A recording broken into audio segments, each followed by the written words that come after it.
ആലുവ മണപ്പുറത്ത് ഭക്തജനപ്രവാഹം തുടരുന്നു. അർദ്ധരാത്രി മഹാദേവ ക്ഷേത്രത്തിലെ ശിവരാത്രി വിളക്കും എഴുന്നള്ളിപ്പും കഴിച്ചതോടെയാണ് ഔപചാരികമായി ബലിയിടൽ ആരംഭിച്ചത്. അമാവാസി ദിവസമായ ഞായറാഴ്ച വരെ ഈ ബലിയിടൽ തുടരും.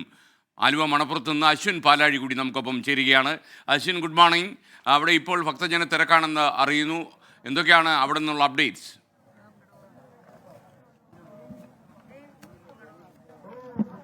Good morning. ആലുവ മണപ്പുറത്തേക്ക് ഇപ്പോഴും ആളുകൾ ഒഴുകിയെത്തിക്കൊണ്ടിരിക്കുകയാണ്. ഇന്നലെ രാത്രിയാണ് ഔപചാരികമായി ശിവരാത്രി തർപ്പണ ചടങ്ങുകൾ ആരംഭിച്ചത്. 12 മണിയോടെയാണ് ആചാരപ്രകാരം ഇത് തുടങ്ങേണ്ടതെങ്കിലും ആളുകളുടെ വലിയ തിരക്കിനെ തുടർന്നത് രാത്രി 9 മണിയോടുകൂടി തന്നെ തുടങ്ങിയിരുന്നു.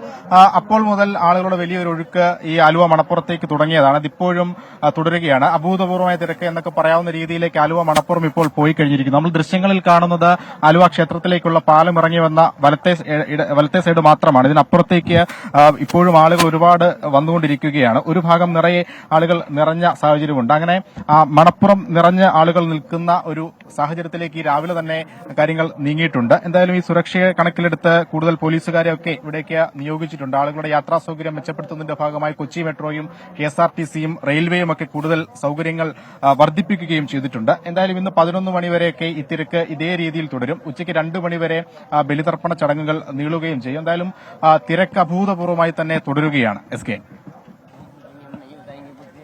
Thank you.